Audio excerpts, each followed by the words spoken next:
일자리 창출에 정책 역량을 집중하고 있는 정부가 대기업, 중소, 중견기업과 함께 유망 신산업에 160조 원을 집중 투자합니다. 일자리를 만드는 데 속도를 내면서 가시적인 성과를 보여주겠다는 겁니다. 어느 분야에서 얼마나 일자리가 만들어질지 주목됩니다. 자세한 이야기 정창신 기자와 나눠보겠습니다. 정 기자, 우선 이 정부가 민간 기업들과 함께 투자 그리고 일자리 문제를 함께 고민할 협의체를 만들었다고요? 네. 자, 오늘 산업통상자원부는 이 대중소기업 등으로 구성된 협의체인 산업혁신 2020 플랫폼을 출범시켰습니다. 이 플랫폼은 산업혁신 성장의 성과를 오는 2020년까지 조기에 보여주겠다는 의지를 갖고 시작된 민관 협의체입니다. 대기업과 중소, 중견기업 등이 주축을 이루고 있는데요.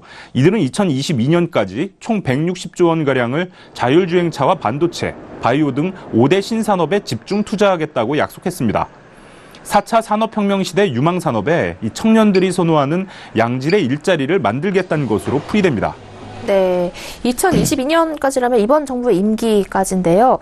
통 큰 투자가 이루어지는 것 같은데 어디서 얼만큼 일자리가 만들어질까요? 네, 자, 정부는 2022년까지 총 20만 명의 일자리가 만들어질 것으로 기대하고 있습니다. 일단 준비한 표를 보면서 설명하면요, 이 산업별로 나눠본 건데요. 이 전기 자율주행차에 34조 2천억 원이 투자됩니다. 일자리는 18,200개가 만들어질 것으로 예상되고요. 또 에너지 신산업엔 44조 8천억 원을 투자해 14만 9,200개의 일자리를 만들고, 또 반도체 디스플레이 분야에선 60조 1천억 원이 투자되고 8,500개의 일자리가 기대되고 있습니다. 또 여기에 사물인터넷 가전에 10조 9천억 원을 투자해 16,100개의 일자리를, 또 바이오 헬스 분야에는 7조 5천억 원을 투자해 5,200개의 일자리를 만든다는 계획입니다. 네, 이 20만 개 일자리는 기대치니까 계속 지켜봐야겠고요.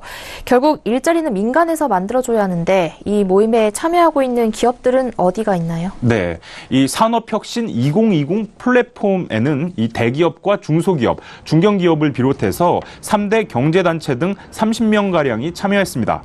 우선 대기업에서는 두산그룹과 삼성전자, 신세계, 한화큐셀, 현대차와 GS파워, LG전자와 OCI, SK디스커버리 등 9곳입니다.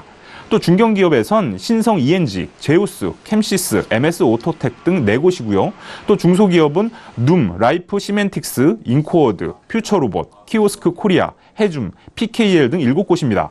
또 여기에 대한상의와 무역협회, 중견기업 연합회 등 3곳의 경제단체가 참여했고요. 또 컨설팅, 학계 전문가 등도 함께 머리를 맞댔습니다.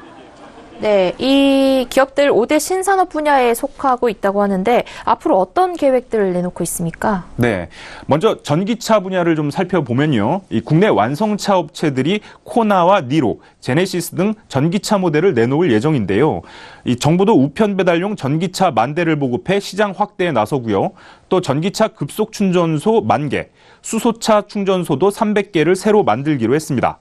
또 사물인터넷 가전 분야에서는 LH가 서울 공릉에 이 스마트홈 시범단지 100세대를 구축합니다. 이곳엔 이 에너지 저장 장치와 태양광 산업이 연계되고 빅데이터와 연계된 새로운 서비스도 나올 것으로 예상됩니다. 또 바이오 헬스 분야에선 3천만 명가량의 의료 데이터를 표준화하고 글로벌 백신 생산 시설도 구축하기로 했습니다. 또 인공지능 기반 의료 영상 판독 진단 시스템도 개발에 나설 예정입니다. 정부는 민간 투자가 차질 없이 이루어질 수 있도록 이 불필요한 규제를 개선하는 데 힘쓰기로 했습니다. 또 산업 현장에서 필요한 전문 인력 양성에도 나선다는 계획입니다. 네, 정부의 유망 신산업 투자와 일자리 창출 효과에 대해 정창신 기자와 이야기 나눴습니다. 말씀 고맙습니다. 네.